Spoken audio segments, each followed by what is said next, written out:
വിവാഹത്തിന്റെ കാര്യം പറഞ്ഞാൽ അവര് ജീവിച്ചോ? ഇല്ല. തുടങ്ങിയോ? ഇല്ല.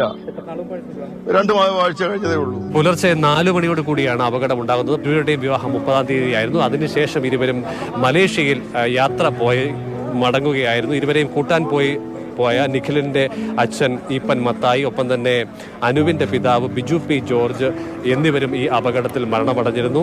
അനുവിന്റെ പിതാവിന്റെ വാഹനമാണ്, ബിജു പി ജോർജ് തന്നെയാണ് വാഹനം ഓടിച്ചിരുന്നത്.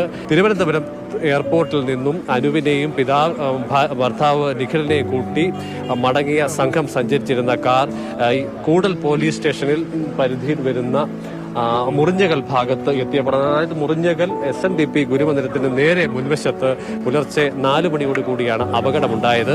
ഈ സ്ഥലം എന്നുള്ളത് എതിർ ദിശയിൽ ഒരു വാഹനം വന്നാൽ ഒരു 200 മീറ്റർ മുൻപ് ദൃഷ്ടിയിൽ പെടുന്ന തരത്തിൽ നേരെയുള്ള ഒരു വഴിയാണ്. അവിടെയാണ് ഈ കാർ, റോഡിന്റെ ഇടത് സൈഡിലൂടെ പോകേണ്ട കാർ വലതുവശത്തേക്ക് കയറി എതിർ ദിശയിലെത്തിയ തീർത്ഥാടകരുടെ വാഹനവുമായി കൂട്ടിയിടിക്കുന്നത്.